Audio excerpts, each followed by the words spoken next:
next one is Jésica from Altermundi. Maybe the table from there.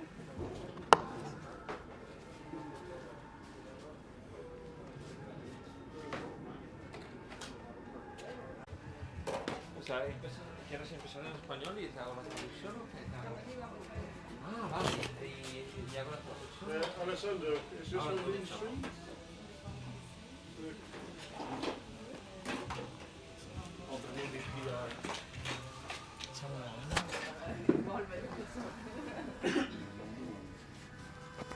This is your microphone. Oh. Abre, no sé.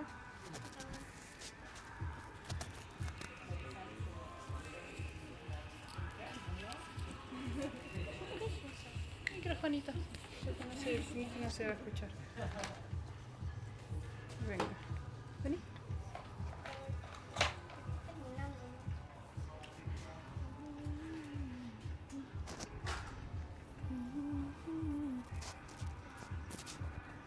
A ver, habla.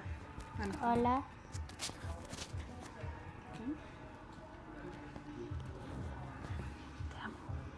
Yo también. So for this talk, we have Amélie and Jésica from Altermundi. And here it is. Thank you.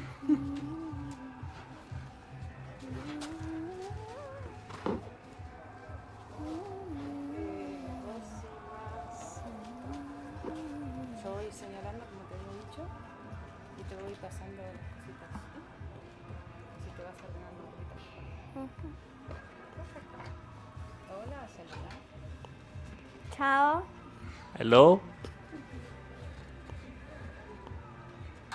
Este es el libre router. This is the libre router.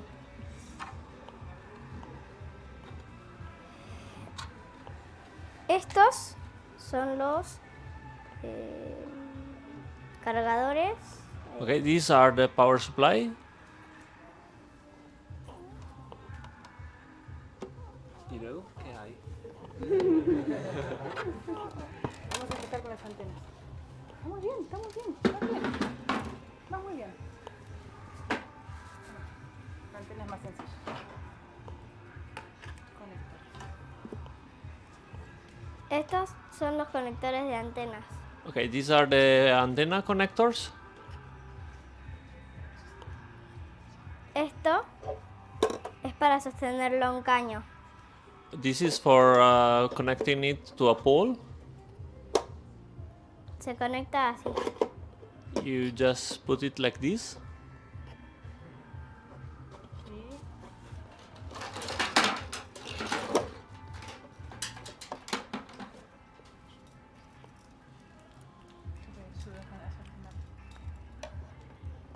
Este se enchufa acá. You plug this here. ¡Ay!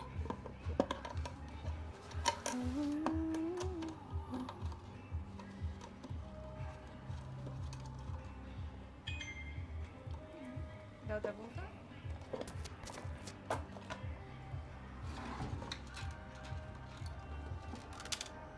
Bueno.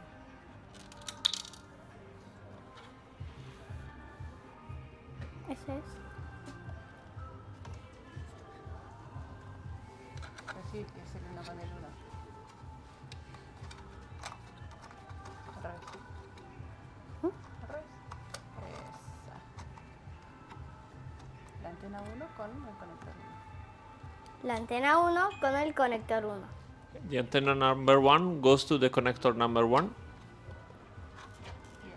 Y acá vamos a sacarlo un segundo ahora. Vos podés mencionar los conectores que están ahí escritos y yo los muestro allá para que lo vean más de cerca, ¿vale?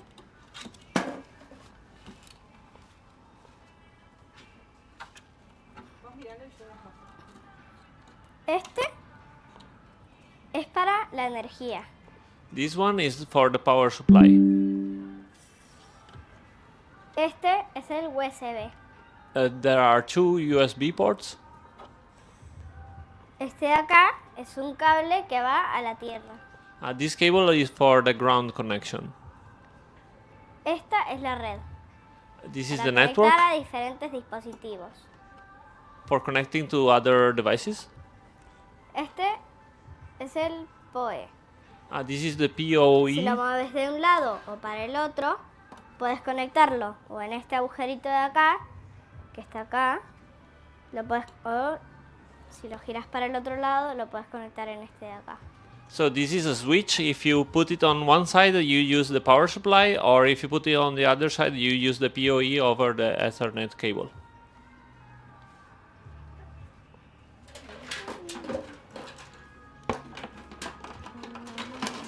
Última.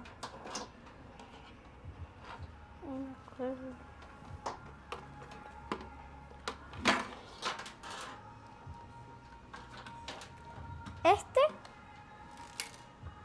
es la fuente de energía. Okay, this is the power supply.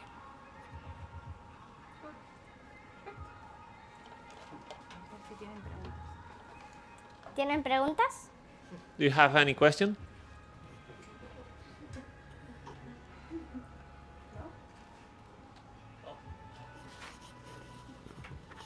How much power does it use? ¿Cuánta potencia emplea? 32 volts. Volts. Sí, from 9 to 32 volts. Microphones. Watts. ¿Y watts? ¿Sabéis cuánto watts? From 1 to 2 amperes. Amperes. Okay. So it's like from 9 to 32 volts and more or less 1 ampere, right? So let's say 10 watts. If you need more, El micro. if the node is mounted in a place that tiene un trabajo exigido, si es más exigido el nodo. ¿Qué? Si es más exigido el nodo. Más exigido como carga de Sí. trabajo. If the node has more load, Yes. Maybe you need, if the node has high load, high load, you will need more power. Yes. Maybe if you don't dimension it well, it will restart. But we always use this that are of 36 volts and 1 ampere. And it's go well, always. Bueno. Muy bien. Muy bien, mi amor. Un aplauso.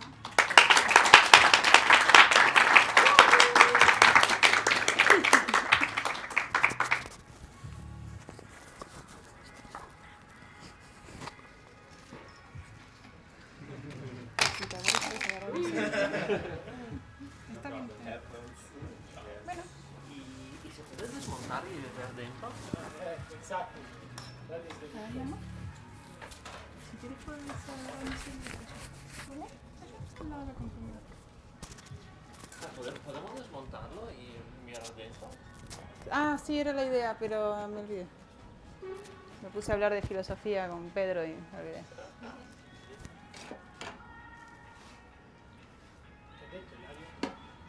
So we can disassemble, right? Okay. Carefully, How do you? obviously. There's the hammer. Step 1, you grab a screwdriver. All right. Another thing to do is have some nice screwdrivers. Yeah, screwdriver. Yeah, you're right. Okay. Y después ya te lo quedas. Va contigo este.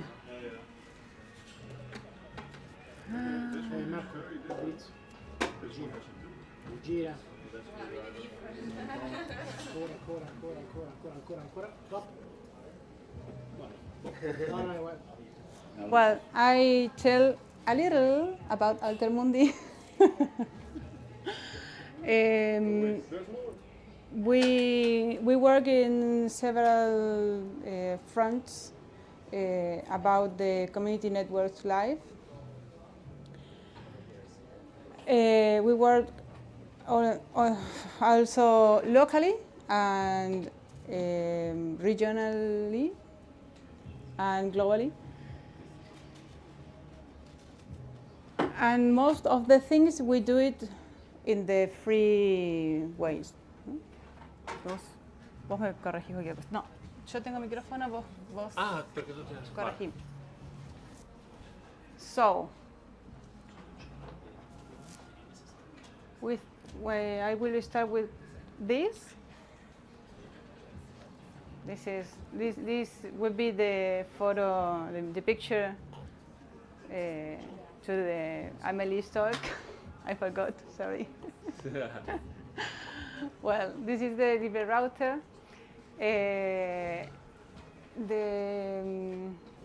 It was designed by the necessities of the community network of have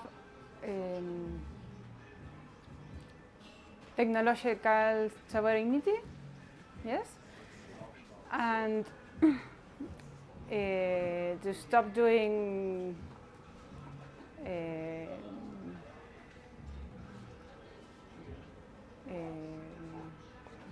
to stop working for against the companies, no, because they don't make routers to community networks or mesh community network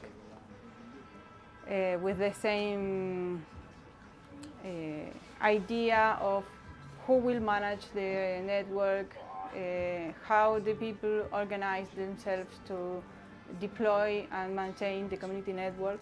So I decided to have our own hardware.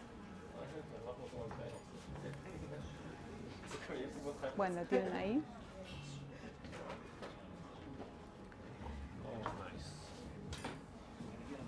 And at this stage, we are working on the second version of Libre Router, because something that Marek said yesterday, that there is a lack of some of the components of the version 1, so we need to redesign the hardware to be able to produce them in a reasonable quantity. Mm-hmm. And about the antennas, this is the China ones, but we don't want to work with this, at least in Argentina. We are working on local production of antennas. In Córdoba, in the province where I live, there is a group of people one of the group is also from Altermundi, so he's the nexo, the connection or between Altermundi and this group of people, most of them women, who work manufacturing these antennas. And in Argentina, we are starting to use this antenna. We don't import, we don't ship antennas from China if they will be used in Argentina. This is Carolina soldering Sol. So the antennas are like this, not more like a panel one. They are similar to a car antenna, but with an iron and strong pipe made from a strong and iron pole.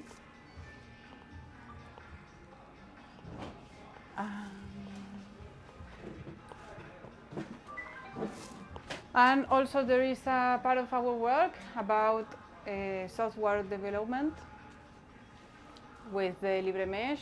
Some of you talk about LibreMesh already. And our attention is well put in a Lime app, which is the app to manage some of the information that LibreMesh can give about the nodes. And we try to make it easy and with no hard words to people with no technical knowledge. With sounds or colors to understand better what the node is telling us.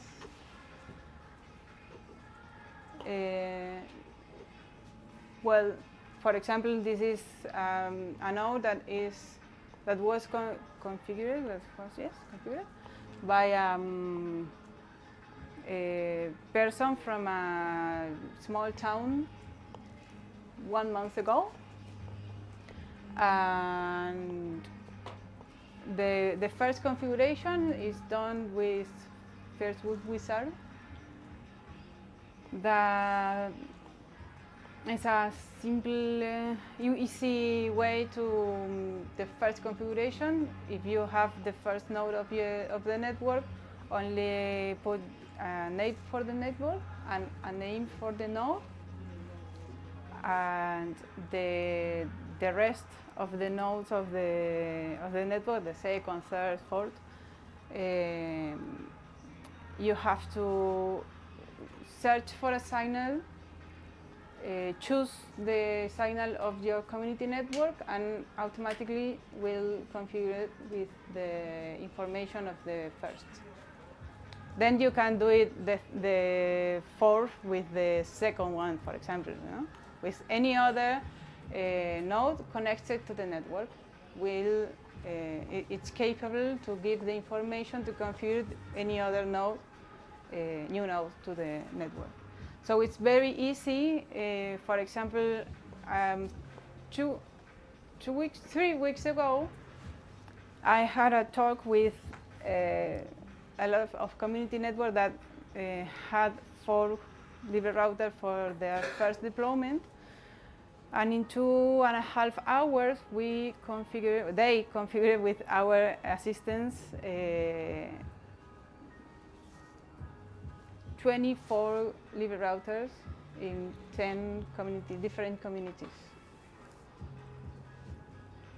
So the other important thing is about, for us and for community network, is the documentation, but for you maybe it's the documentation about the code, about the software, the development.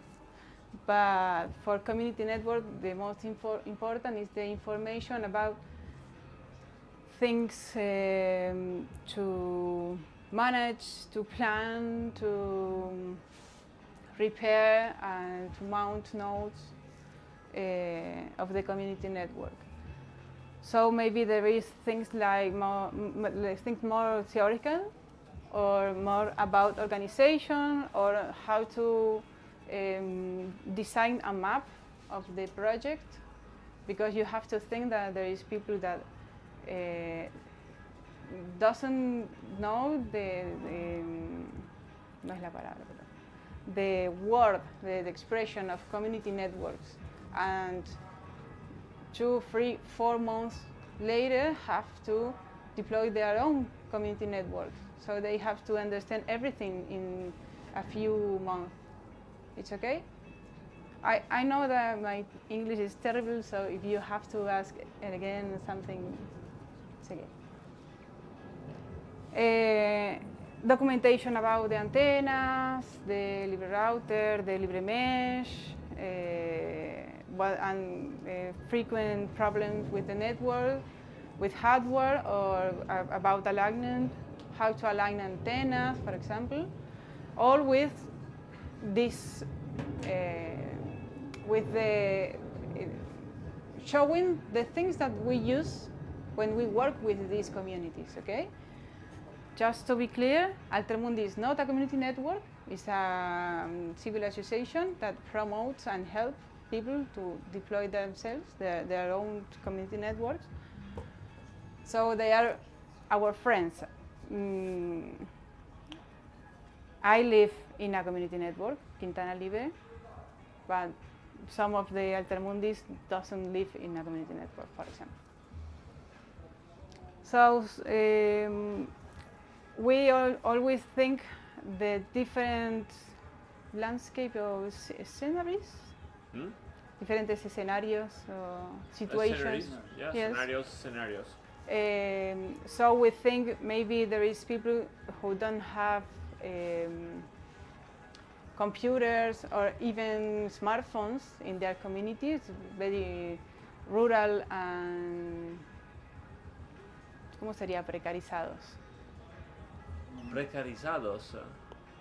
With the precarious employment. No, como de economía precarizada. Unstable economy. I don't know.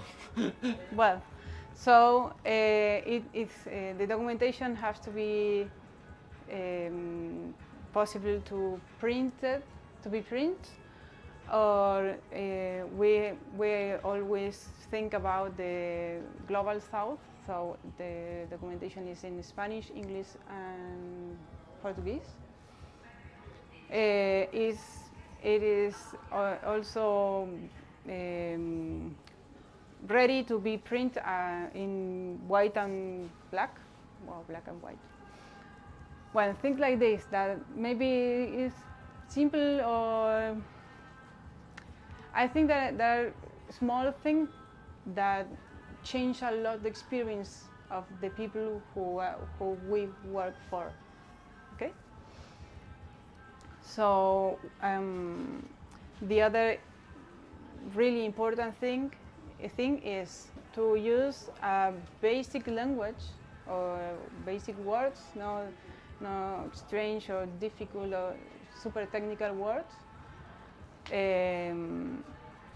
but and also use the graphic communication, because it's easier even to people who want to participate of the community network and can't read because they don't know to read, or maybe because they can't see well, but or they can understand the meaning of the thing they read because it's too new, no, for them. So this kind of language go faster and more distant than words.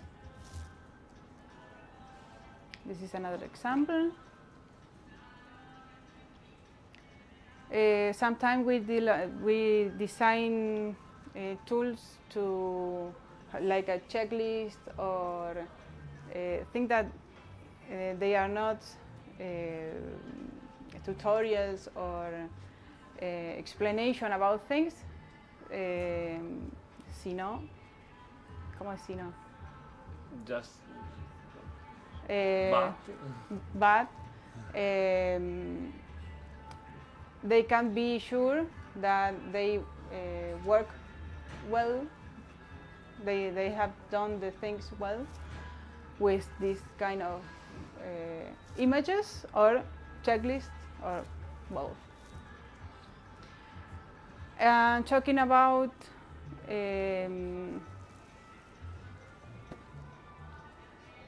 graphic language,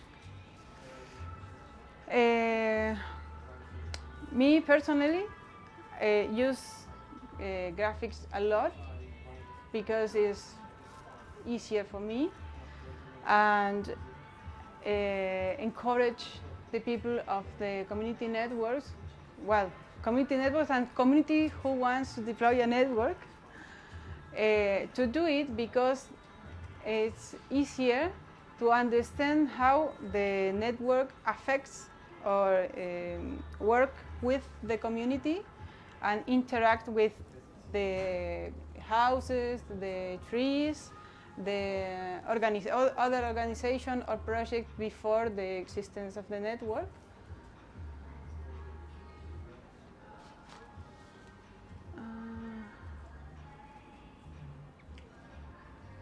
Well, sometimes we have to work in a workshop and make different teams for the mounting of different nodes, and they have to work by themselves.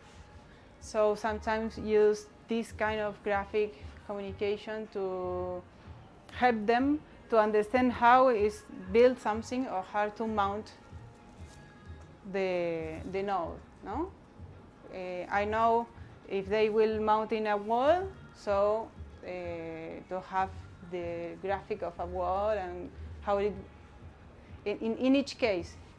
Okay. This is a rare thing. And something so easy, so simple like this will help a lot to a community network to have the cable with this information. Then frequently one community network is deploying a, I don't know, 10 kilometers of territory, no? 10 by 10, no sé. And they have the same cable to all of them, to all the nodes. So it is go through house to house to repair or for mounting. So to have this information will help to be more autonomous to the different houses and group of people who work in each task. This is a design from a person who was learning about community network 2 months, understanding how where to mount the 4 nodes that were given by us to them, and how they link. There is a cable here or Wi-Fi. How long, how the distance between the craft and the civil organization, popular organization, sede, office, headquarters. This is another idea. These are one of these piece of paper had the information about one place of mounting, and they link them by a cord and use, no sé cómo se llama, cloth clips. Yes. So inspire the creativity. And also they start to ask us things by graphics.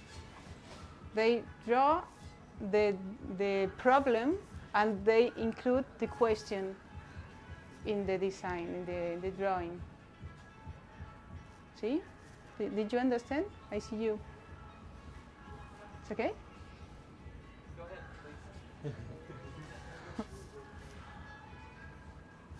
please. He can repeat with a better English. So ask, please. Well, this is another well-detailed map made from other community. All of these designs or drawings are made by Argentinian people, and also work with digital tools. This is because they need, for the planning is very útil. Useful, but also they need to show the project in digital support for asking funds for get bigger the project. Horrible. Yeah, for asking funds, financing. Yes, that. Well, funds, grants.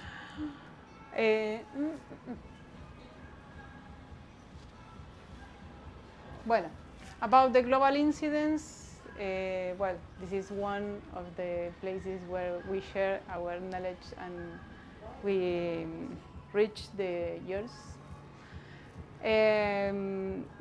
This is the group of the LogNet of the APC.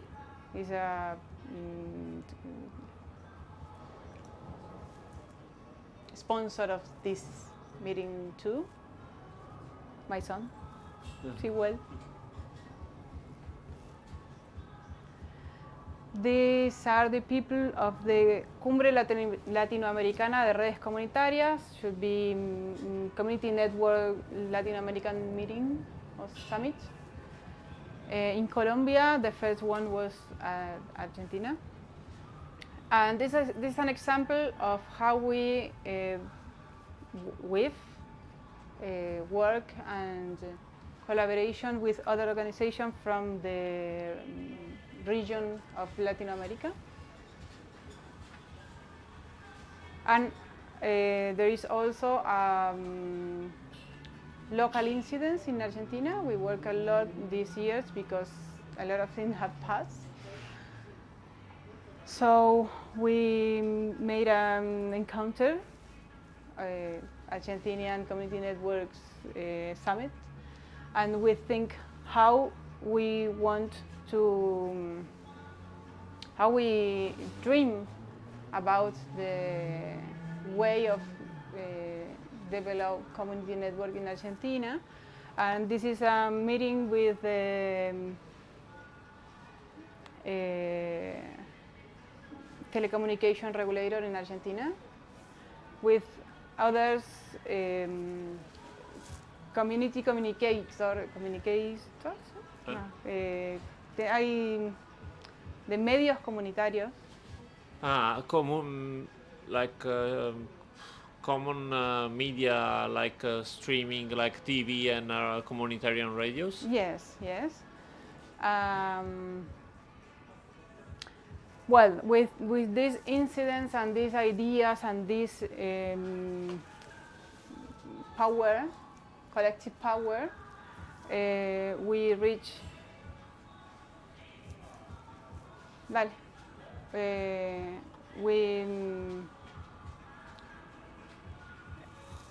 Empujamos. We pushed. Yes, to the government. So in 218, the ENACOM, this entity, the regulator of the telecommunications, made the license for community networks, non-profit community networks.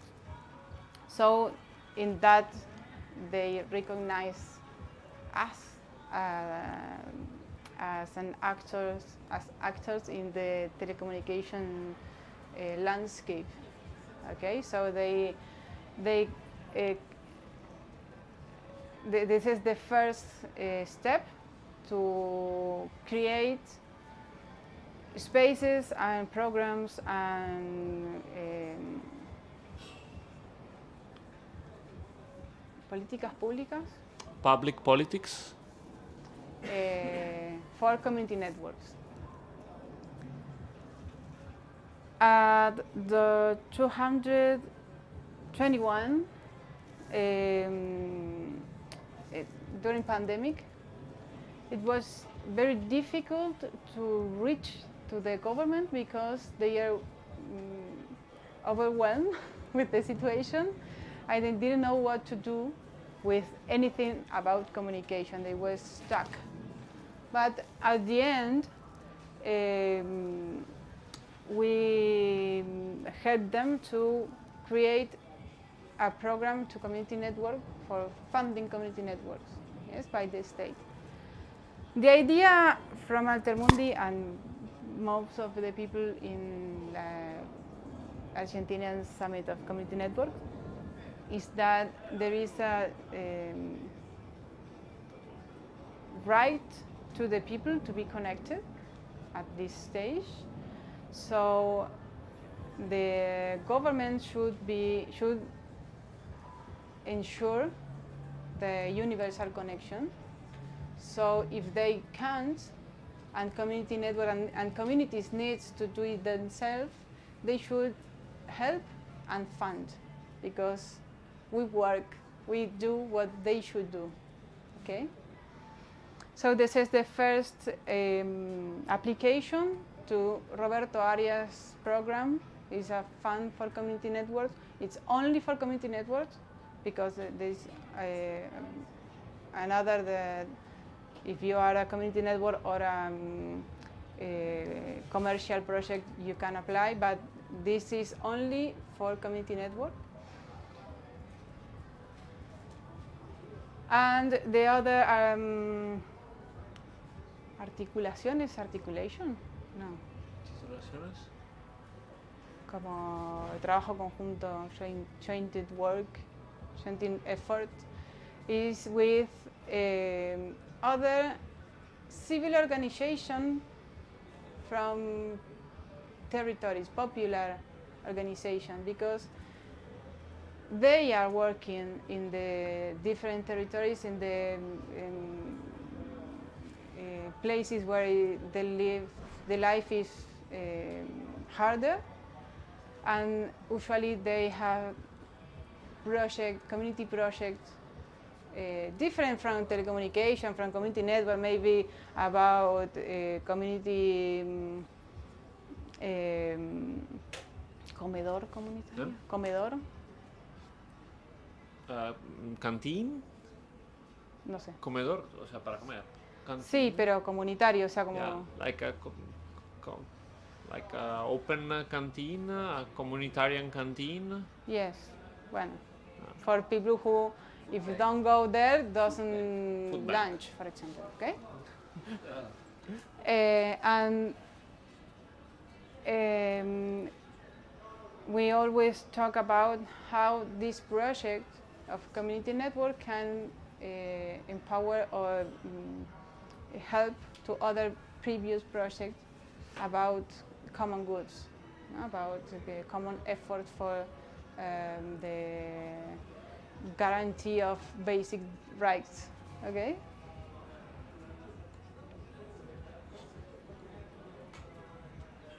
Like this. This is another bueno,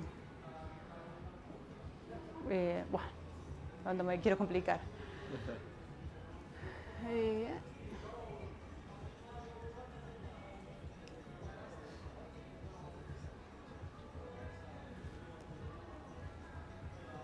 Okay.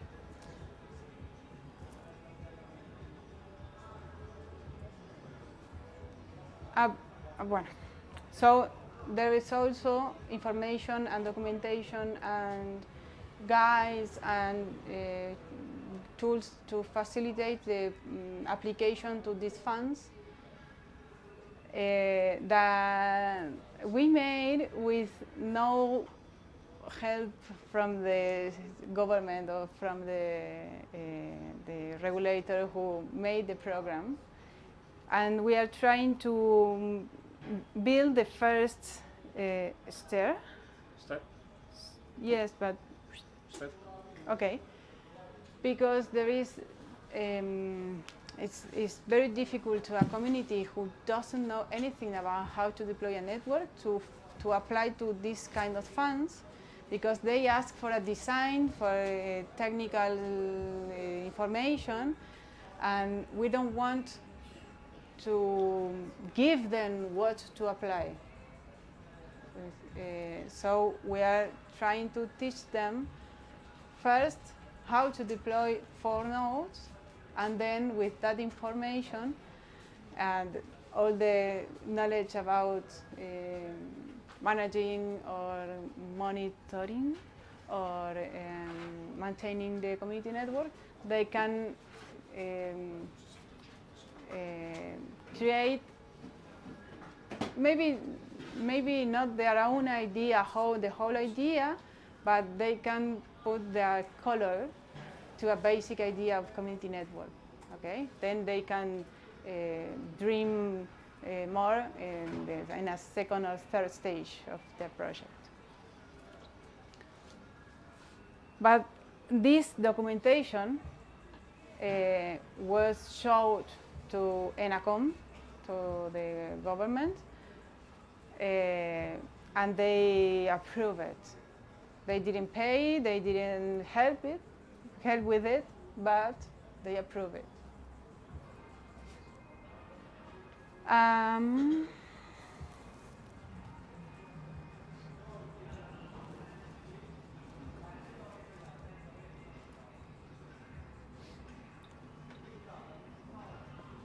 Well, there is some of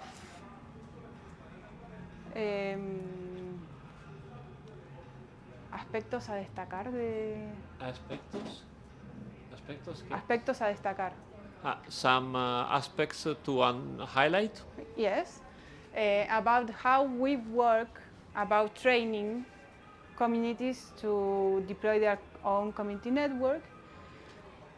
First of all, we work only with communities that call to us. We are not searching for a community. You're perfect, so I do that because I like it. No, we put the information available. We make talk or events or publication at social media. So people ask us. So this could be a solution for our community. So we work on demand. No?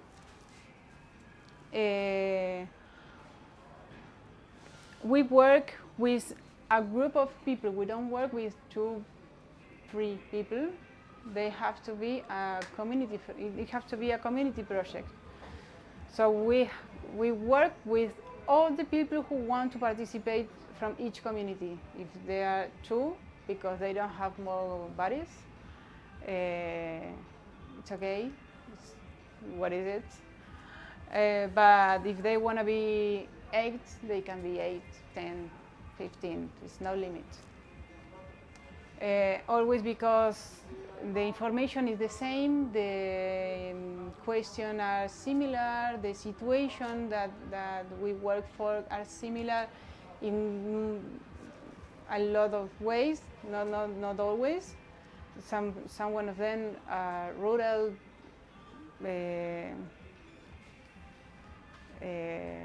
semi-rural, semi-urban or urban, but they have in common that they worked before together in other projects, community projects or something like this. For example, 1 month ago, we coordinate a meeting with the group of communities that are working this month since May in one seedbed. We call seedbed to the training process. No? That we create, seedbed of community network. Actually no.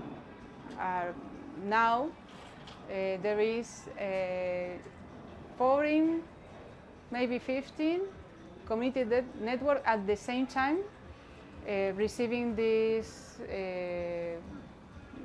training, and we work collectively. Every week we meet each other in Zoom. All the communities, at least 2 hours every Thursday, and we take different aspects or actions in each of these encounters. And this year when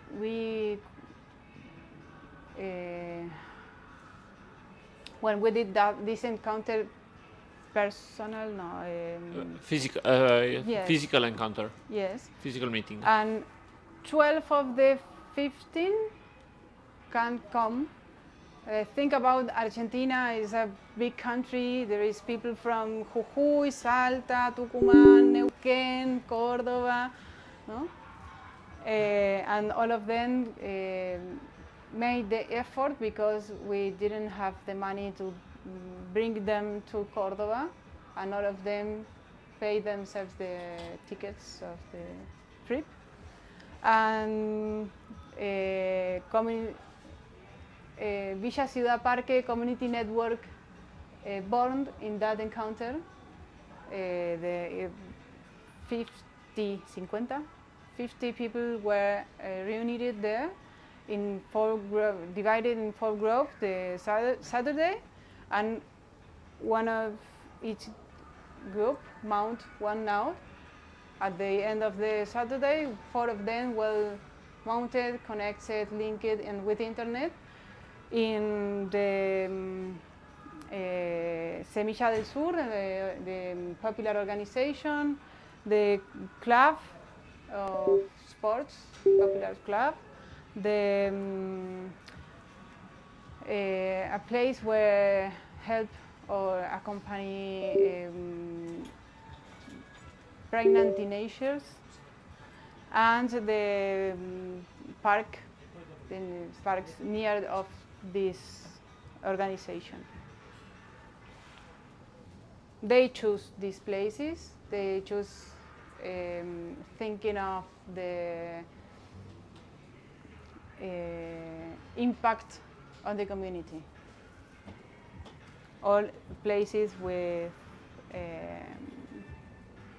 common good and facts in common. So, what more? Well, one of the things that we say at the first is you have to think, analyze your situation, your environment, your territory, your social interaction between the people who live or who visit your community, and think how the community network can bring better opportunities to the people, the territory, their project, their life. So maybe it's more important to put a node in a club, or maybe it's more important to put it in the stop of a public medio público. Transportation. And we understand if community networks respond to a necessity, a real and strong necessity, it will be maintained for the people, because they will feel in their life the lack of the community network if it's broken. Okay? So we work strong in that relation between the project and the community. With them, no, they have to think of this thing. We accompany that thinking. This is from Jujuy, the north of Argentina.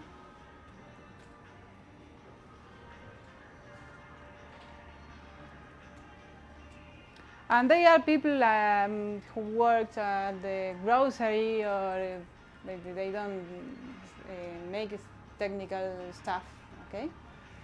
From nothing to deploy a community network in less than 6 months.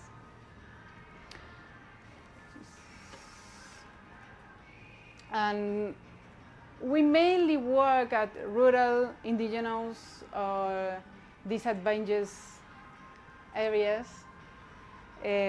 because they are the one who need it more. So it's it's easier for us to work this concept of the relation between the necessity, the community, and the project of community network. And the other aspect is the women participation, but not only women, but also families. We talk strongly about how to include the families in the instance, in the plans and the spaces and meetings of the different community networks, mainly because the women and their children are who stay at home the most of the day. Sometimes the men work away from the community, sometimes return at night and sometimes doesn't. So if the woman is who stay at home because work at home or because work at home, paid or not paid, if there is a problem in the node of this house, the problem is first of her, okay? So she needs to manage the solution. And because they like, and because they are needed in a community project, because they give to this kind of project, but any other community project, the stability on the compromise. Okay, ¿se entendió? Sí. In my experience of years, if there is no woman in the project goes up and down, or maybe die. So also encourage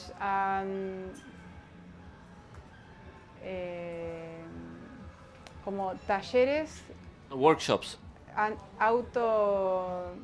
Planificados por la misma comunidad. Self-managed and self-organized, self-planned workshops. So proposed by them. For example, this is in my community network. She was tired because her husband didn't hear her when he asked him why it doesn't work the network. So he always says, it's the cable, it's the cable. So she asked to the community network by phone to have a meeting about how to repair the cable. And this is her house, and a lot of people go to there and see the tutorial, gave the tools and the cable, and try together. And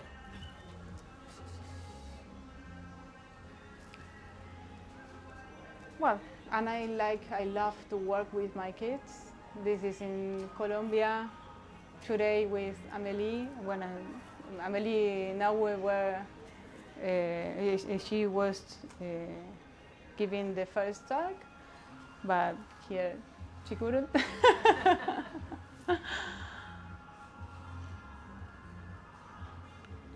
And it's okay. That's all.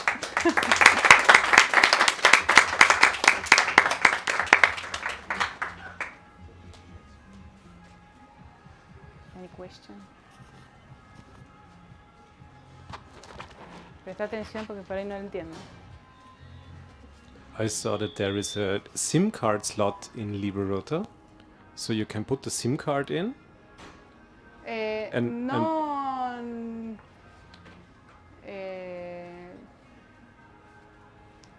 No así como viene, pero tiene el socket. No puede poner una SIM card así ahora, pero tiene el socket. Okay, it has the slot, but you cannot put it. It has the slot, but you can't directly put the SIM card. What? You can add it. It doesn't work You can add it. It has the socket for plugging it, a module for the SIM card. Lo tienes que soldar, ¿no? Do you have to I don't solder know. it? Some technical problem. It's ready, but you have to solder it or something. Okay, it's ready, but you have to solder it. I think it's because of It's probably because of certification issues. No. If you have a Papel. piece of a board and you put a SIM card slot on it, you have to go through extra hoops for certification. But if it's not connected, you don't have to certify for it. Look. No, magari non lo so. Sì, però lo avrà capito.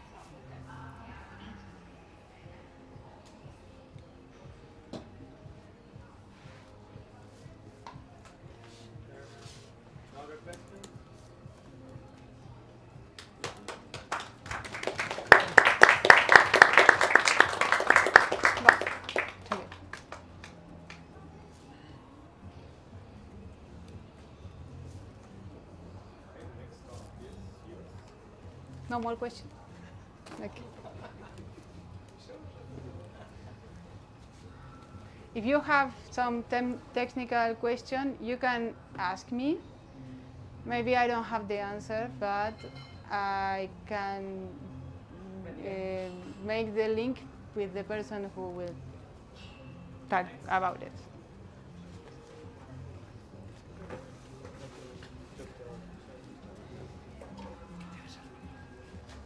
Ah, pero yo me gusta, me quedo. Okay. Hello, just wanted to say one thing before the next talk, which is Arınç. We're organizing the dinner. We have a link to a poll that we sent on the mailing list. Please reply as soon as possible. We are booking the dinner for whoever is interested, whoever is interested in participating. I think we are around 12 people already. So just let us know as soon as possible, so we can definitely book the restaurant. Thank you. Please, Arınç.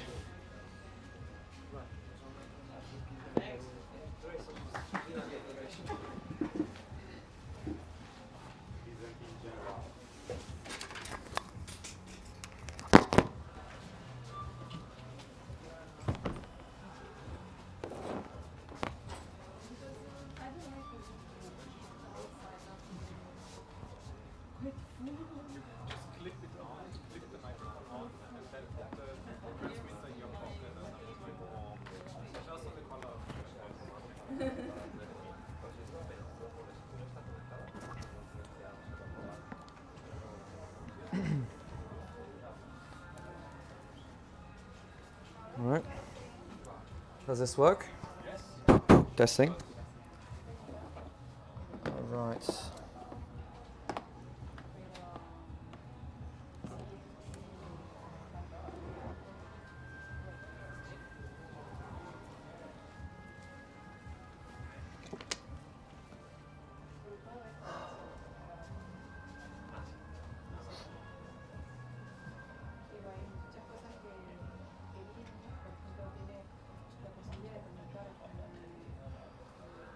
All right.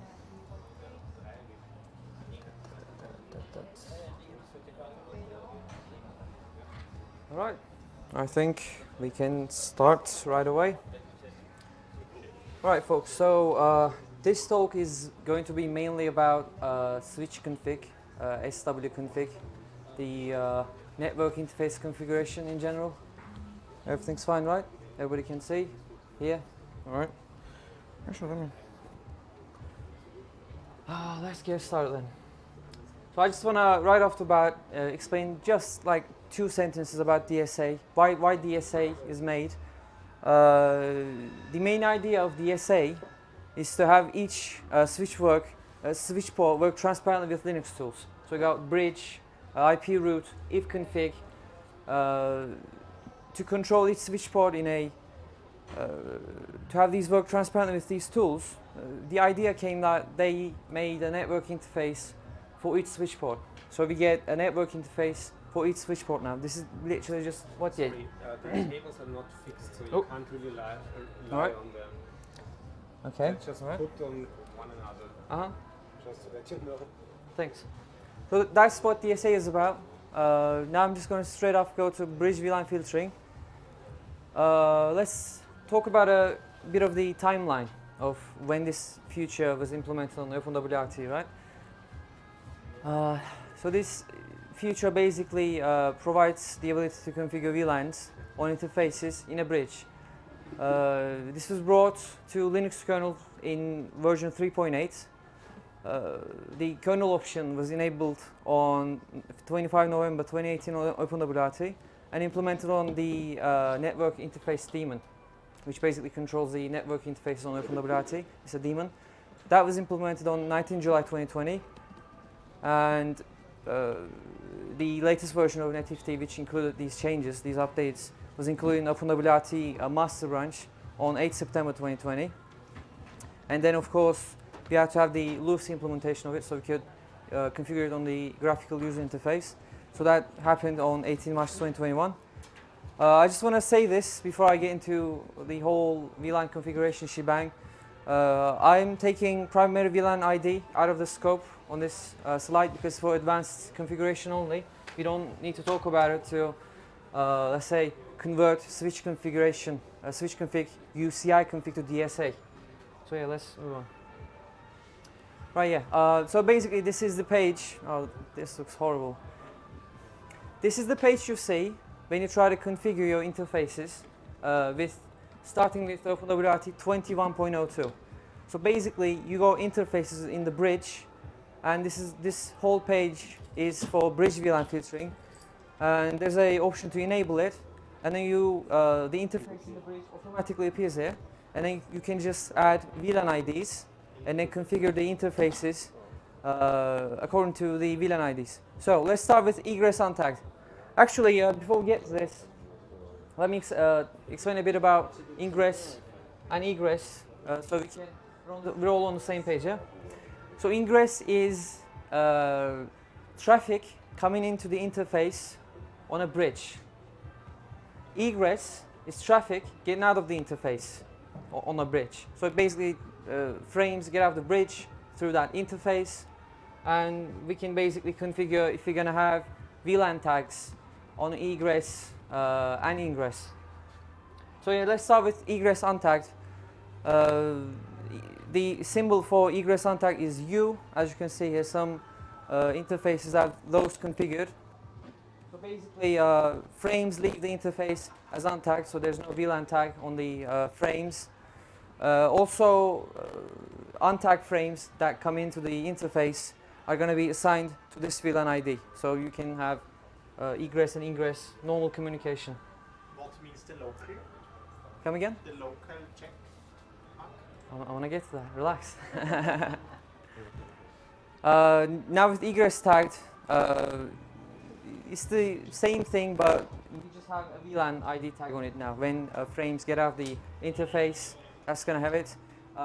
When frames get back in, the system is basically going to check that if it matches the VLAN IDs assigned to the interface. So let's see here. I have two tagged interfaces, WAN and LAN 2, on VLAN ID 50. So now if I receive like VLAN ID 49 on this interface, it's going to be discarded. It's not going to be getting. If you see untagged, did I actually explain that here?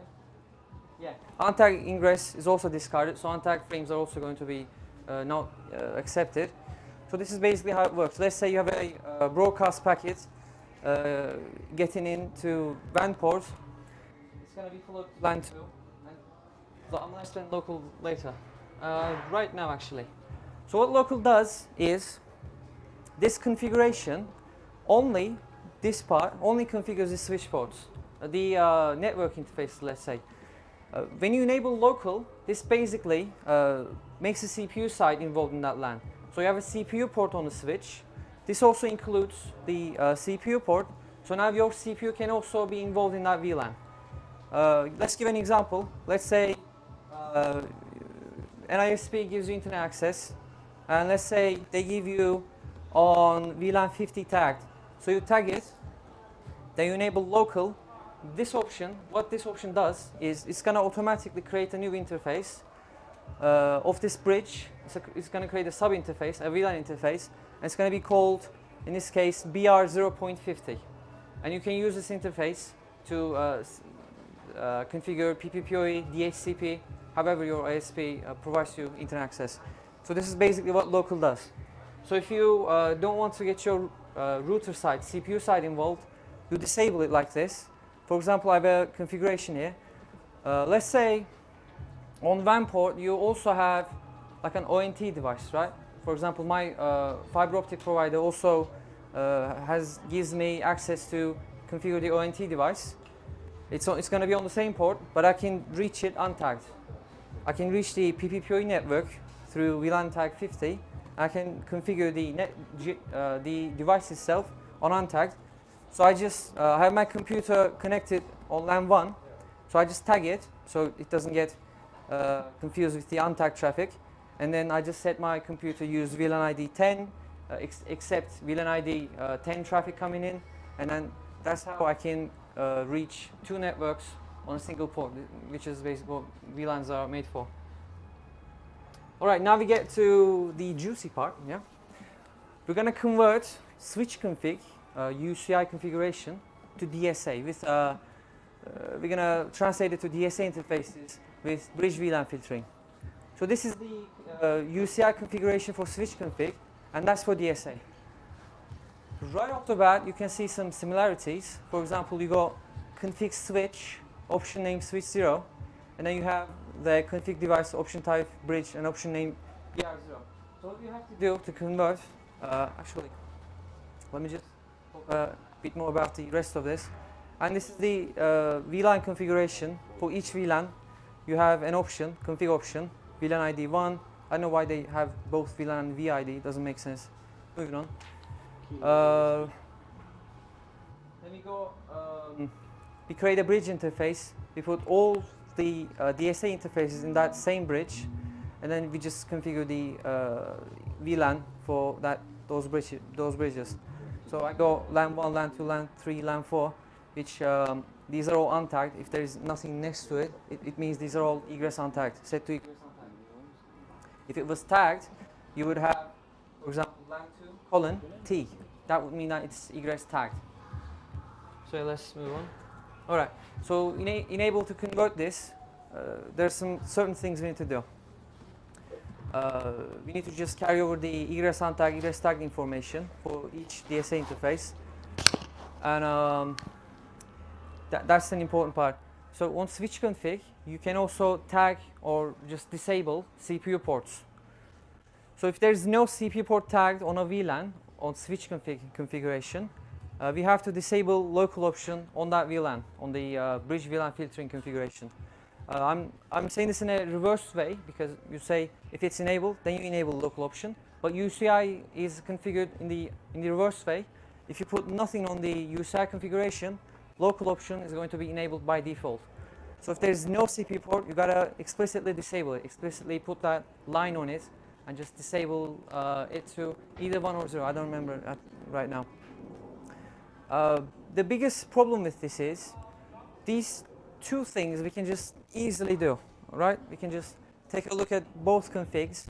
No, we can just take a look at this and just configure the VLANs, because there's a T option on switch config. We know that this is egress tagged, and for these we know these are egress untagged, and also we know which VLAN these ports are in. So we can do all those by just looking at this configuration. This part, you have to somehow map which switch config port address binds to which address that DSA initializes and gives the interface name, which is LAN 1 WAN. So we can do this way. Port addresses on switch config and DSA are the same, because hardware thing, it's going to be the same. It's just different drivers initialized in the hardware. We got to map. We got to find user ports. User ports are basically the ports that you can just connect your computer to. You got to map those ports to DSA interface labels. So you got to figure out port address translates to which interface name that DSA creates. And then you got to find the addresses of CPU ports. So for user ports, we can check the compiled device tree. Is where it's put on the file system, proc device tree.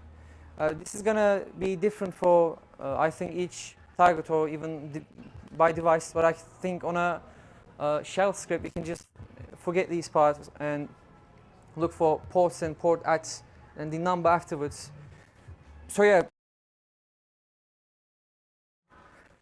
I just run a quick command, cat label of port at 0, which port at 0 already gives us the address of the port. Its address is 0, and the name of that interface is WAN. So now we know.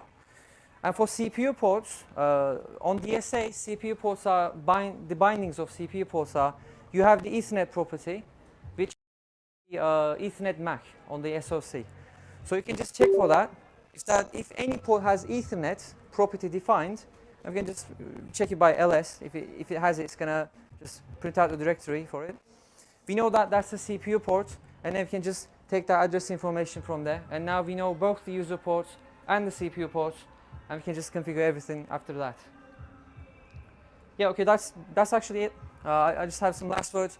We gotta turn this whole shebang into shell script, so I need help from the community. I don't really know scripting or regular expression, regex, so anyone listening from the internet, any one of you fine folks, we should get this done. That would be a great addition to OpenWRT in my opinion.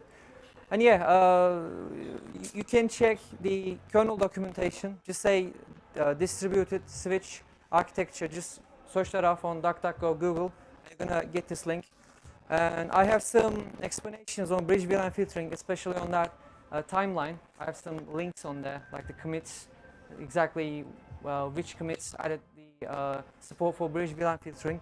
And you can reach that on this link on my playground on OpenWRT Wiki.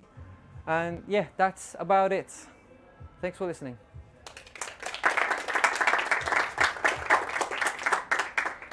So is there any questions about the VLAN configuration or the conversion, translation parts?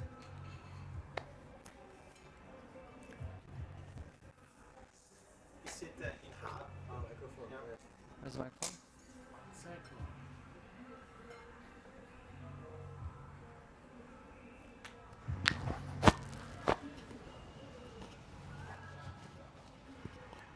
In the end, is this just another form of configuration, and is it the same for the packets which are flowing through, or is there a performance difference between the two config styles?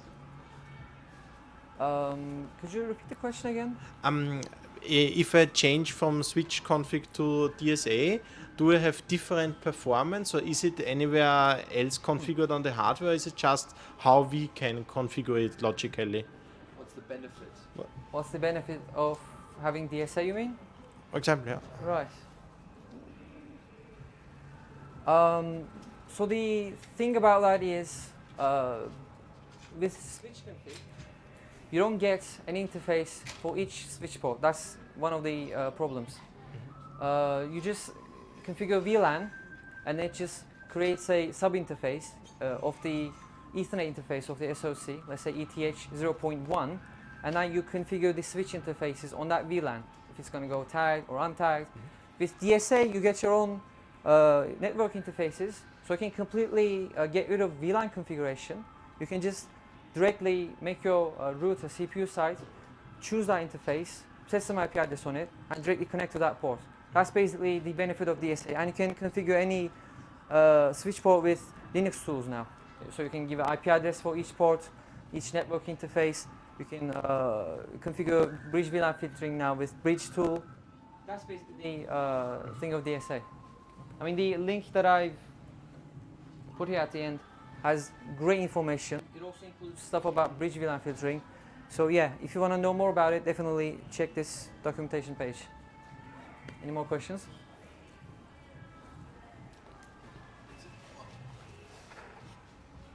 It's a comment to this question. So the advantage is also that the DSA stuff is in the upstream Linux kernel. I will just go somewhere else. The DSA is in the upstream Linux kernel, so we have the benefit that also other people developing. So for example, when someone builds an embedded device with Yocto and adds there something for a switch and puts it upstream, OpenWRT will also benefit. So it makes it easier to share. So the swconfig was an OpenWRT specific thing. And as now every device, every port of the switch is exported as a device, like he said, you can also use if tool and all of the standards. So you can handle all the ports more or less like you would if you have 4 Ethernet cards in your PC.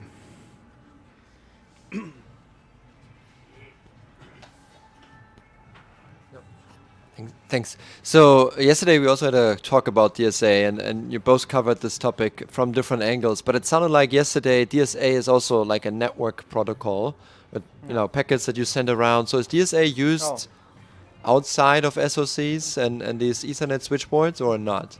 Is that only for this use case? That was the DSA tag. I'd not get to that part because we care more about the VLAN configurations with DSA interfaces. So that's really like out of the scope of my presentation. Well, then maybe it goes to this gentleman in the back. Maybe he has the answer. So it's also DSA stands for distributed switch architecture, so it's distributed. Often this distributed means there's one CPU port with one switch, so that's the most. So mostly it's not distributed when you have it running. So the architecture is built in a way that you have. It's designed for having an external switch which is connected to an port on an SoC, to Mac on the SoC, and the switch should add a special tag somewhere, mostly before somewhere in the Ethernet packet. So mostly it's at the beginning of the Ethernet packet, for example, and where it can write for on this CPU port, right, from which physical port of the switch it's coming, for example. That's the standard feature they have. And often they have other features. So I think in the previous talk, from the talk yesterday, we saw the full format, which also lots of bits, and they have extra features. But the main feature is from which port it is coming, and also on the other direction. So when the SoC sends something from the CPU, it can also generate this port, this header, extra header, and add there. So send it out on this specific port. So you can more like directly address the ports from the CPU. This tag is vendor specific, so it's different for each switch vendor, and sometimes changes between switch vendors when they think, the next hardware, we have these nice hardware features, let's reuse this bit for something else. Even though this has a real ether type. So even though the protocol has a real ether type, it's not sent over Ethernet. You only keep it inside your device. That was my question. So many switches keep it in the Linux DSA architecture supports if it's anywhere. Either you can put it at the really beginning of the Ethernet frame, at the end, somewhere in the middle. A standard feature is to put it after the MAC addresses, so as the first Ethernet header, because then it's also working that you can, for example, switch it through a stupid switch which doesn't support this. But it depends on the vendor how they do it. So, for example, when you have an internal switch, you could, I think on the Atlantic devices, they put it when the PMAC is used, it's put directly in front of the packet. But yeah, vendor can decide how they implement it in hardware. So that's the.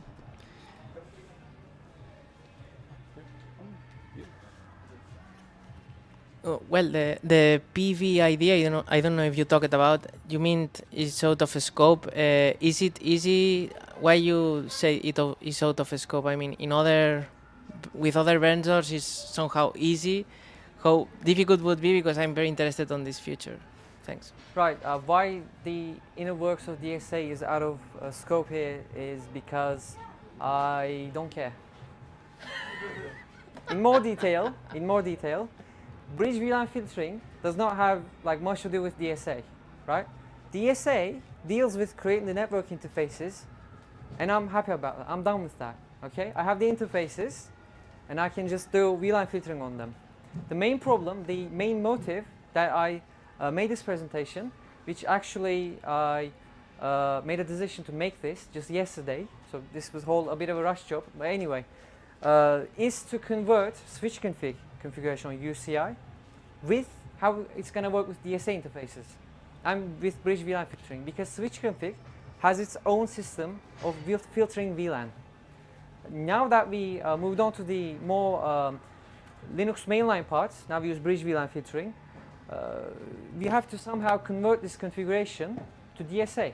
So yeah, that's why I don't really care about DSA, because it just creates the interfaces, it does what it needs to do, and then we can just configure convert the configuration as much as we want. Yeah, am I right, Håke? Yes, yeah. Thanks. In Lucy, I noticed there's already some migration process. What is missing from this migration process? What you need? nothing is missing. It's just that the old configuration has to be modified to work on with DSA changes. Okay. Because now that we don't use switch config at all these configurations, all these syntaxes, switch underscore VLAN, switch, is all gone from with OpenWISP 21.02. These whole syntax are gone.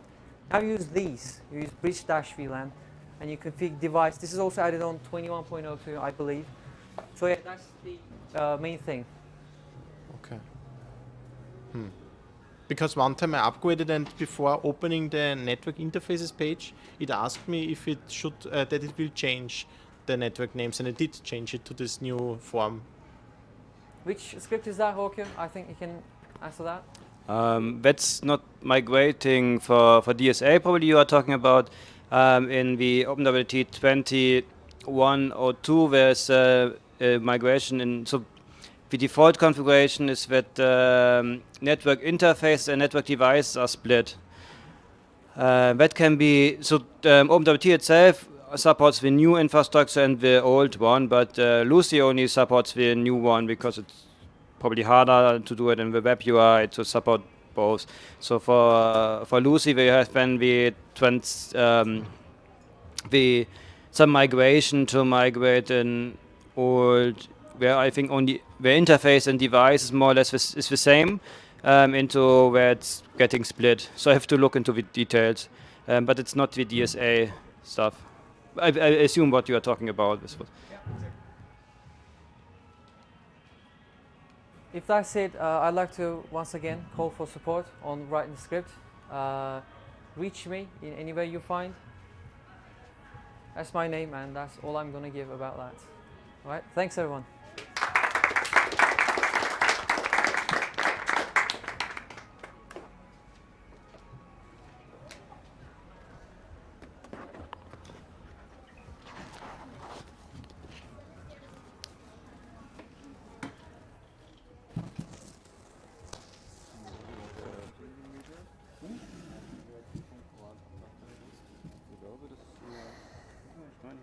Different people were interested in knowing more about how OpenWISP works and what capabilities it has. So I thought about giving a demonstration. So there's going to be no slides. I'm going to give you a walkthrough of the system, show you the main features, and then we can just talk. You can ask questions because there's many things that OpenWISP can do. So explaining everything would be too long, but we can focus on the things that on the core concepts. And sorry if I may have to give you my back because I want to show it to you here, so I need to control it. So this is the first page. There's this dashboard which gives you a general map. Right now this is the demo system of OpenWISP. It's available on demo.openwisp.io. There's a demo user which is limited, but you can log in with this user and you can try the system. The login is demo and the password is tester123. The content is reset every night, so you can play with it, you can add stuff, and then it's deleted. But if you want to use it, you want to play with it without installing it, you can let me know and I can prepare you an organization so you can play with it for a month, no problem with that. And I can help you out if you need with questions and anything. I'm happy to help the guys of these communities because I know that you guys do a lot of excellent work on OpenWT and on wireless communities, so I'm really happy to help you if you need. So now I'm logged in as a super user, so I can see everything. With the demo user, you may not see the same things, but mostly. So here we have the dashboard, the overview, a few pie charts which tells us how many devices are registered on the system. There's 5 devices now. If you log in with a user which has access only to a specific organization, you will see only the statistics of that organization. So if your organization has only 1 device, you will see only 1 there. Okay? So it's multi-tenant and the organizations are separated. So when you log in as a limited user, you only see the stuff of your organization. You cannot interact with content of other organizations. but there are some objects which are shared. So those objects which are shared, for example, some configuration templates, which I will get to in a minute, can be shared so that the same configuration can be shared across all organizations. That's usually used when you have a system shared by multiple organizations that are related. That's very common. But also here in the demo system, there is some shared templates. Anyway, so pie charts, monitoring status. So now we have two devices online, which are these two here that I have. This is a 4G router with a SIM card. Is connected to the SIM, and this one in the LAN is taking connection from this one, so they're both connected to the 4G connection right now. And configuration status tells us basically there's three configuration status possible.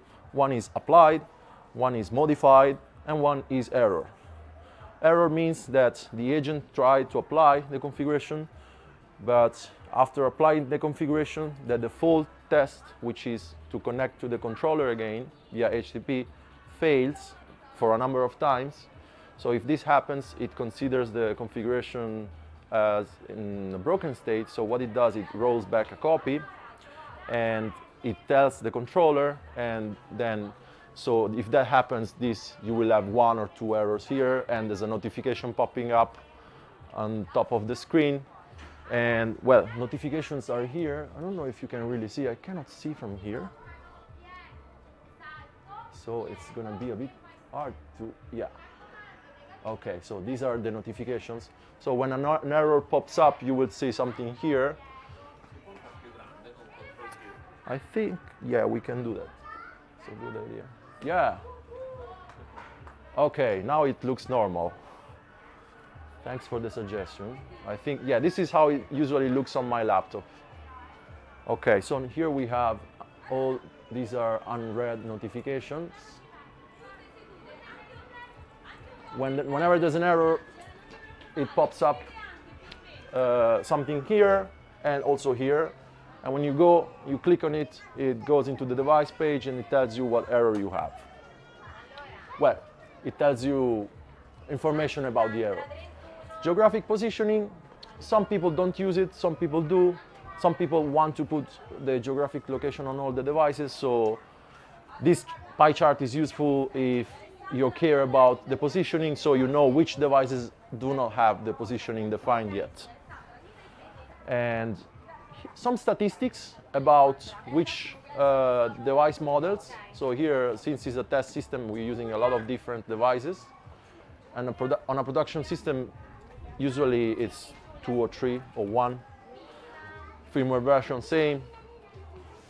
Different. This is useful when you want to keep it up to date or consistent.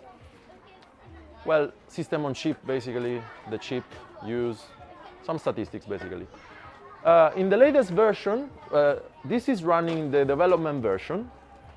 And in the development version, we also have these two new charts and features which tell you which, because we are improving the group feature, because the list, basically you can assign a device to a group, and now we are adding stuff like configuration templates for a specific group, and in the future we also want to do firmware upgrade by group, because firmware upgrade right now is either you do only one device or you do all of them.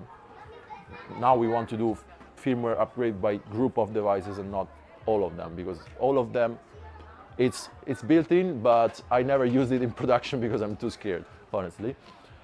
So hopefully we get there. So here we have a pie chart that tells us how many active clients there are, and we can also look at the list of clients. We have a history, basically. Let me minimize this thing. So this is my phone right now. It's here. I'm connected to the OpenWISP public Wi-Fi demo. If you want, you can connect to this SSID. There's a Captive portal coming up. Captive portal with Cova Chili. The Captive page is a web application that is also part of OpenWISP. Open source, is on GitHub. Nothing here. Basically, you can see the Wi-Fi clients that are connected to the system, and also the ones that are connected before, and which ones are online right now. Here I am. Going back to the dashboard here, in this last version we're going to release probably in January, there's also the general charts which tell you how many clients, how many Wi-Fi clients are connected to the system. Right now we have one client, and the traffic. You can also, we can change this by on a monthly basis, and we get 1 bar for each day. So here we have a lot of uploads because we are testing a new feature which we built during the Google Summer of Code, which is the iPerf check. Get there in a minute. Okay, so this is the dashboard basically. Then I cannot avoid to show you the device list. So that simply the list of devices. There's some basic information, the monitoring status, the configuration status, MAC address, IP address, and so on. How to add a device? Usually the device auto-registers themselves. There's a little configuration in the firmware with a key which allows them to register, and they automatically create themselves and start sending data. Another option is sometimes some organizations, they send out the firmware to their own customers, but they still do not want the customers to add the devices indiscriminately. So it can be also configured in a way that it will try to register, but if it doesn't exist first on the system, it will not register. So some people do the first addition. The first time they go here and they do add device. They do add device, and here basically you just have to enter the name, the organization, and the MAC address. That's it. You save, you leave it there, and then when it registers, it fills out the rest. That's how. I'm not gonna do it now because it's at high risk of failure. We have only half an hour, so. But if you're interested in seeing that in action, if you have a device, we can do it together later or tomorrow. We can register one, or you can do it later on. You let me know, I can give you access, no problem. Cool. So this for the devices, okay? So once you connect a device, what do? That's the interesting part. Because the system is designed to allow a small group of people to manage a large number of devices with very minimum effort. So usually this means that these devices share the same configuration most of the time. You may have some devices that have differences, or you need to have specific parts that are specific to the device, right? MAC address, IP, whatever. And OpenWISP allows you to do a lot of these things with templates. So here we have, in the configuration sections, we have a few objects. Let's talk about the templates. So here I have, for example, I have 2 management tunnels configured on this system. The OpenVPN tunnel, the WireGuard tunnel. There's a few other templates. An important one is the SSH keys that I want to deploy on the devices. A captive portal demo. These are all configurations. There's also a mesh template, which actually I was playing with it. It's not ready yet, but just to show you a little bit the configuration. Here we have a network interface defined, which is, wait, I see that it's, no, wait. No, I was working on this, I left it. Let's see the captive portal one. So the captive portal one has a bridge, and then we have a Wi-Fi interface open. The SSID is OpenWISP public Wi-Fi demo. Some options. It tells it to add it to the bridge here. There's also another Wi-Fi interface for the 5 GHz, nothing special. Then there's an RC local file, and this stuff for the captive portal. It also allows you to define scripts, right? So OpenWISP allows you to supply UC files, but also custom stuff, scripts. In the end, it's a tarball which is deployed on the system, and then it calls the script that tells OpenWRT to reload. There's also some certificates. Cool. So this is the captive portal configuration. We can look at something very useful if you are into the OpenWRT configuration, is being able to look at the preview. You can inspect the UCI to make sure that what you're writing there is what you expect it to be deployed there. Okay. So one thing that I want to say, since this is basically an automation tool, it's very important to have a very, very clear idea of the resulting configuration that you're going to send to the device. So usually you start with one, you play with it, and you prepare the configuration on the device. Then you start preparing on OpenWISP, and you compare what you have working with what's coming out here, making sure that it matches, right? So then the template is ready, and you can start. You test it on one device. When it works on one, you can deploy it on many, right? So that's a bit tricky part. The good point, which I believe is very powerful, is that you can basically configure anything that OpenWRT can do. You are not limited by the UI that we provide, which is still has a lot of room for improvement, because here basically we can decide what sections to manipulate, but obviously we do not yet have defined the schema and the UI for everything that OpenWRT can do, but that doesn't block you from configuring these things, because you can go in what we call advanced mode. The syntax is documented, and basically here you have a high degree of freedom to produce the configuration that you need.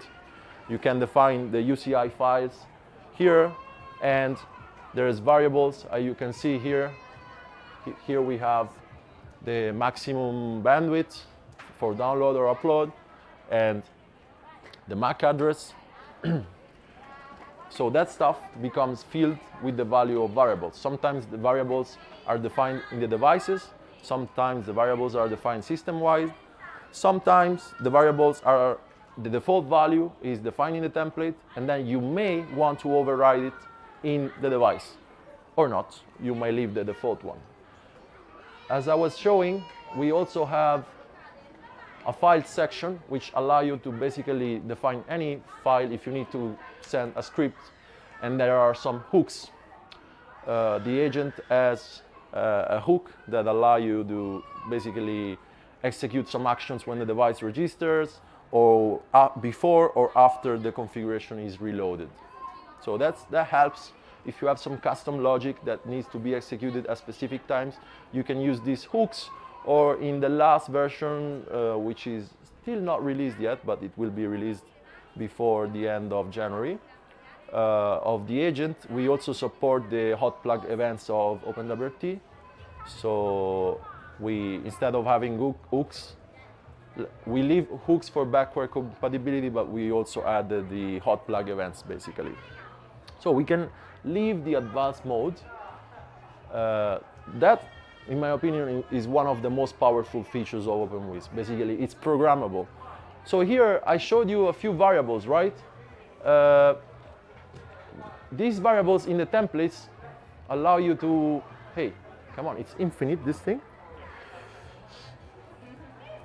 Okay. Cool. So these are the default values for the variables, okay? So for example, here we have 25 megabits download and upload by default, and the MAC address is 000. The MAC address then is, let's go to a device which has this template, right? We can see it in action also in the 4G, so I'm going to show you also the charts for the 4G. Oh wow, time flies. There's not much time left, so I think I will try to finish this overview and maybe ask you some questions to know if there's anything specific you want to see.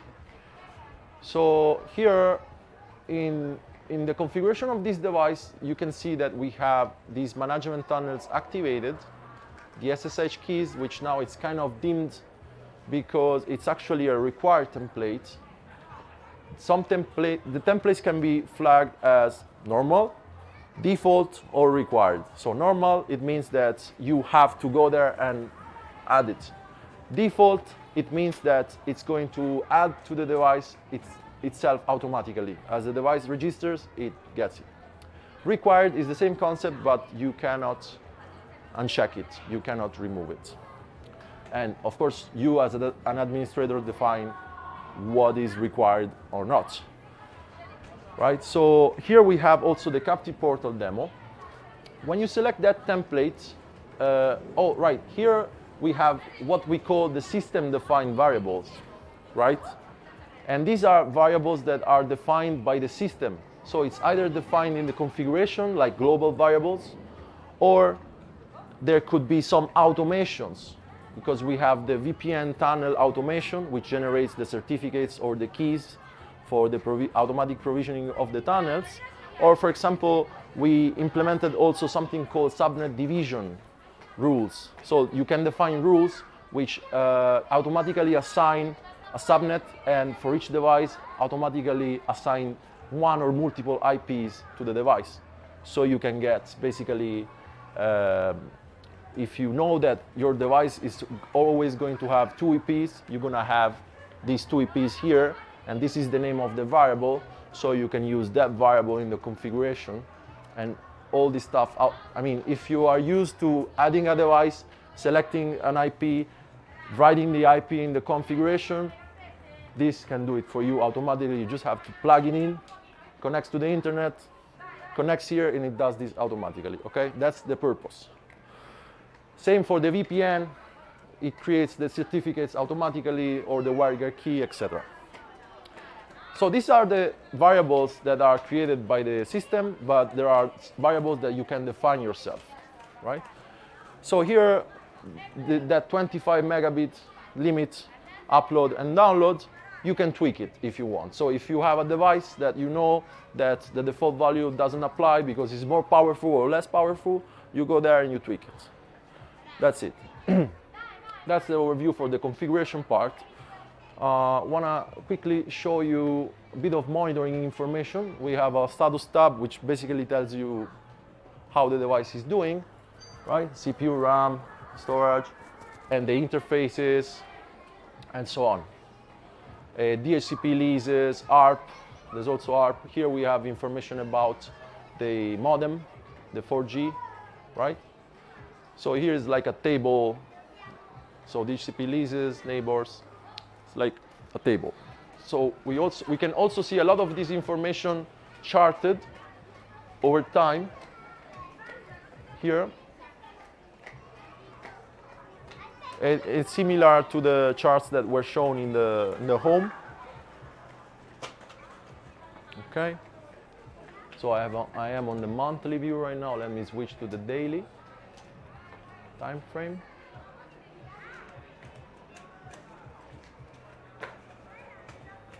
.4G connection a bit slow. Okay. Okay, so uptime, nothing fancy, just, you know, if it's green, it's reachable. If it's not green, it's less reachable, right? Here we have signal strength for the 4G, right? Signal quality. What access technology is using right now is on LTE. Packet loss, round trip time, the Wi-Fi clients of this interface and the other interface. So there's 2 interfaces. One is for the 5 gigahertz and one is for the 2 gigahertz, and it's showing both.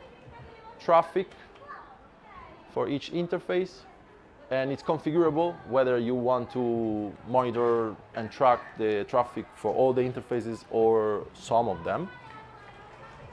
Here we have the traffic for the WireGuard tunnel. Here we have the traffic collected on the modem manager 4G interfaces.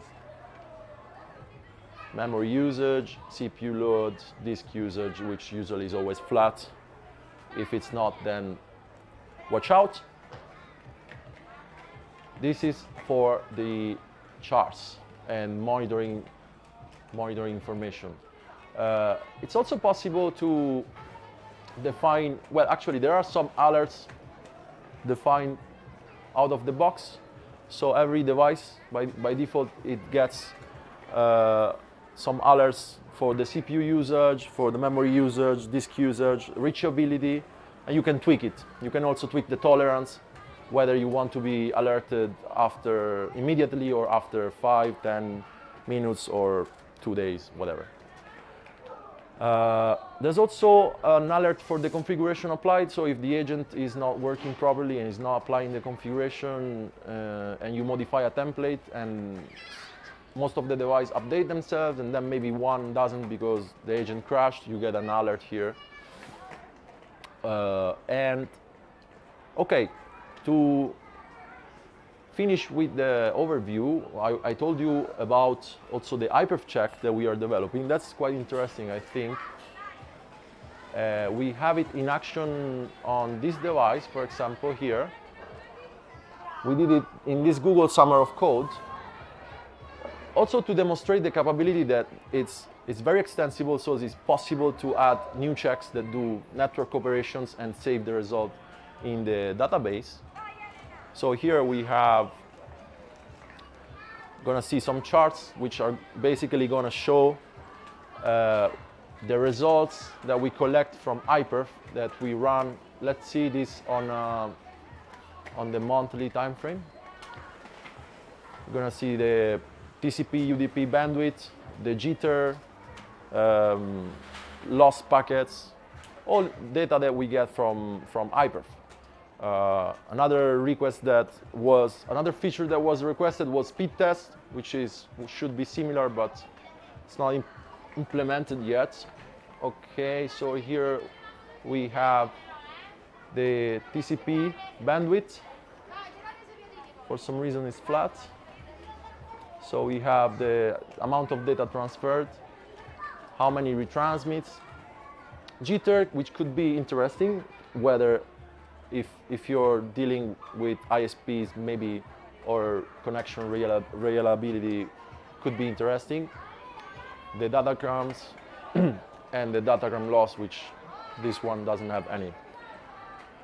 Look, before finishing, maybe I would have liked to show you also the topology module, which allows us to visualize topologies for OpenVPN, WireGuard, but also dynamic routing daemons, so we could also visualize OLSRD or other things.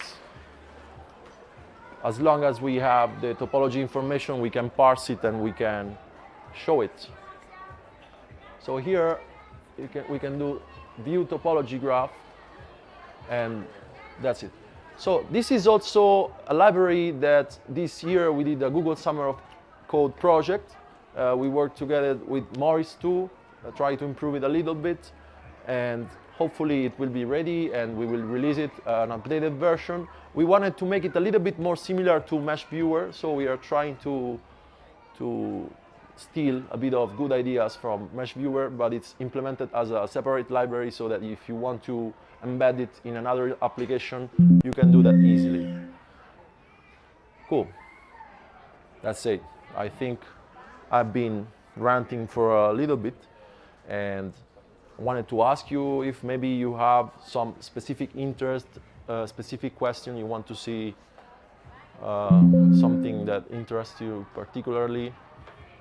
There's here we have the radius module, which I didn't talk about, which is what allows users to log in with their credentials and use the network according to the rules that are set.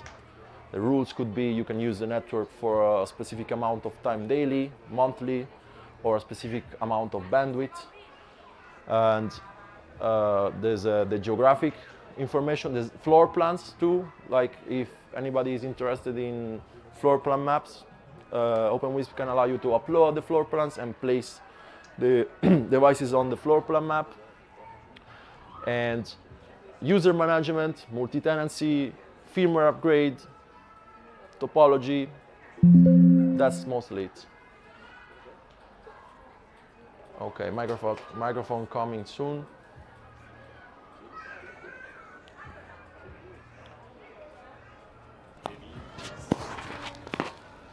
Excellent. I have one implementation question, more or less, and this is, I might have missed it. How is the data actually collected from the devices? Oh, the data is collected mainly via HTTPS.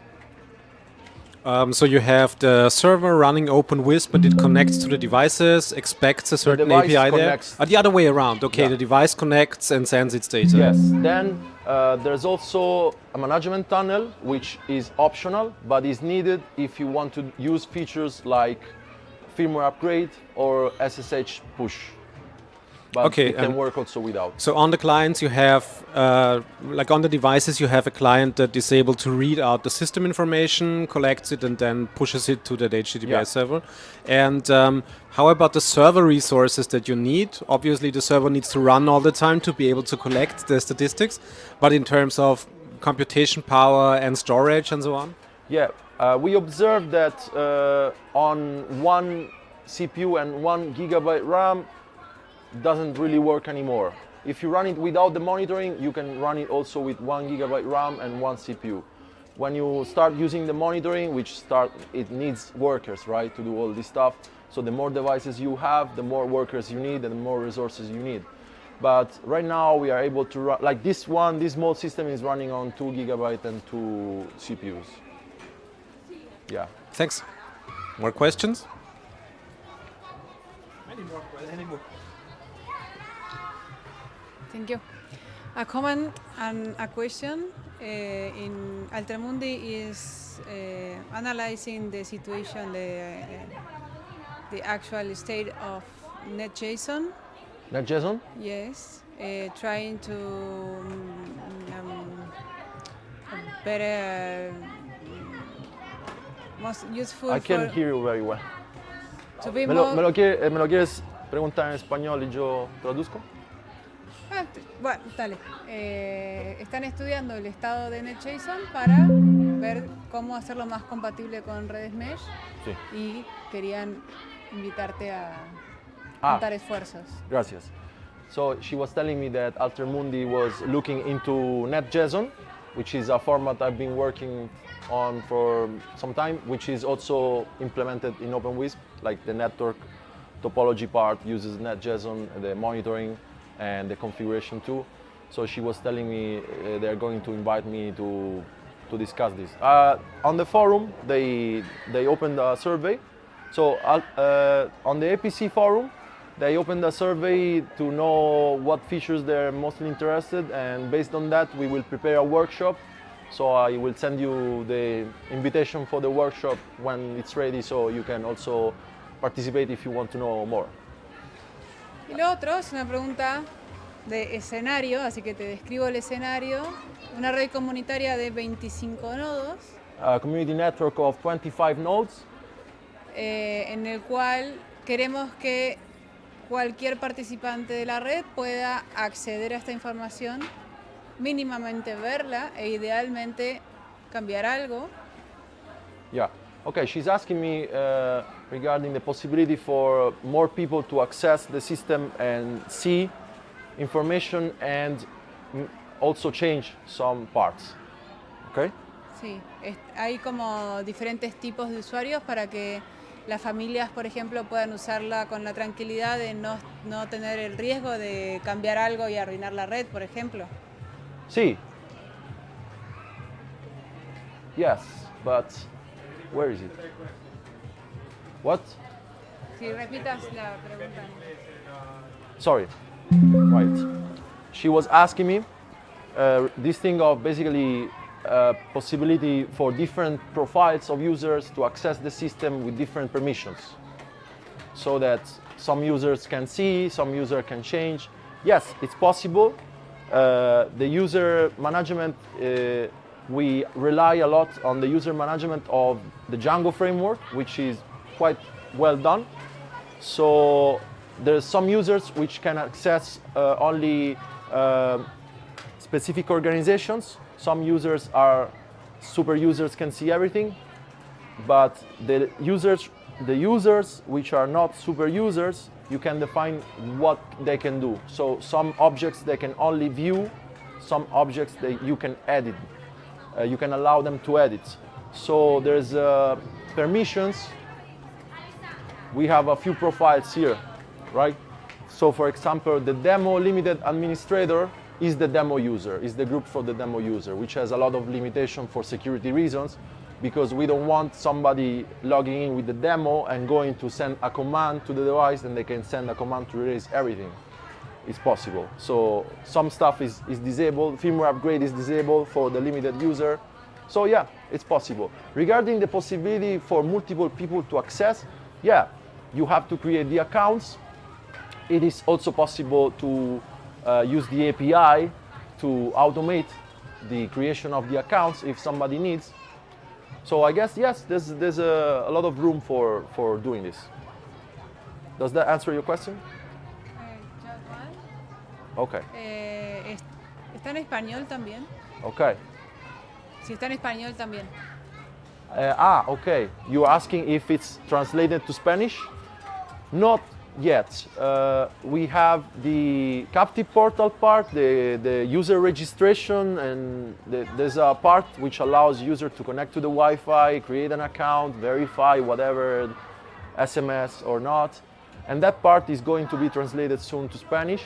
But this part, Django has a lot of translations, so if you set it to be translated, you will end up in a situation in which some parts are translated and some parts are in English. But I guess that if you really need that, it's pretty easy to translate.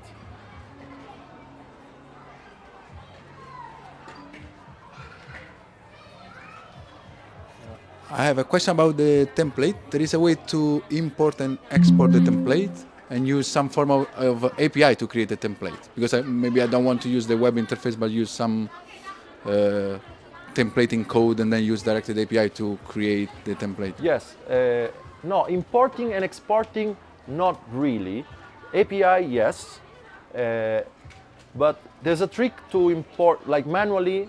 If you want to move one template from one instance to another, it's pretty easy, because you go into advanced mode, you copy the configuration, it's a JSON thing, and you paste it into the other system, and you're done. API, yes. There's a feature to import and export devices right now, not templates yet. That is testing the internet connection, if I understood correctly. So Yeah. you need a central iPerf server. You need a server that it's ready to accept the connection. And that's basically embedded in this, or it can be a separate server? There's instructions to how to set it up, and you can set it. You can deploy it wherever you want. Okay. Okay. But it's not like a one-click thing that does everything. No, it's okay. I got Okay. it. Yeah, that Let's would clarify that. Okay. Other questions?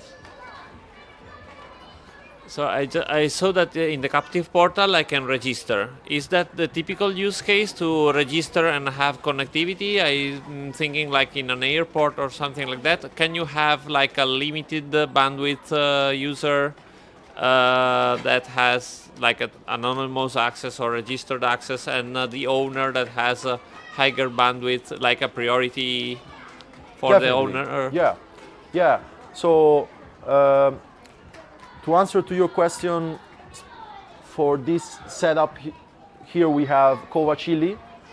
So Covacilli is good for radius integration. So if you need the features of radius, so the possibility of limiting users in the way they can access the network, how much time, how much bandwidth, if it's faster or not, if there's limited bandwidth or not, that's great. You can have different radius groups. Some groups, like right now I am connected with a user which is a power user, which doesn't have limitations, but the default group has limitations.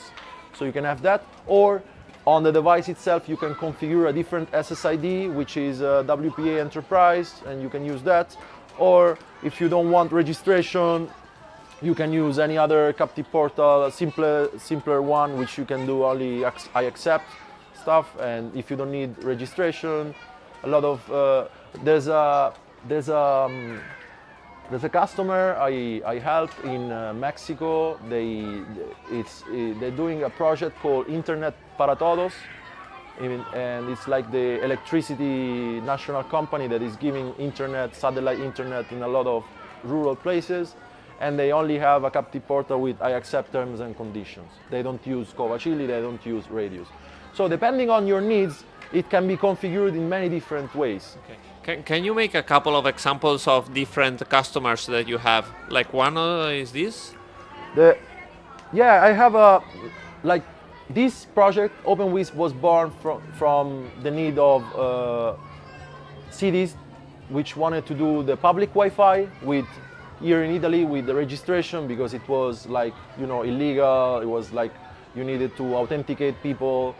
So it was born from that use case. So I have a lot of those cases, but I also work with companies which are doing very different things. They usually like the tunnel automation feature because they need to tunnel information through the. Okay, we are going. Oh, here. Right. Okay. Thanks. Yeah, a lot of organizations, they like the tunnel automation feature. I have a couple of hardware vendors, smaller ones, and yeah, this kind of customers. The public Wi-Fi, startups, tech companies which need to vehicle information from one data center to a site, and some hardware vendors. That's mostly. Nice, thanks. Okay, if there's no more questions, we can finish here. Thanks. Now there's the community meeting, but if you want to ask any question later on, keep in mind you can shout to me anytime. Thanks.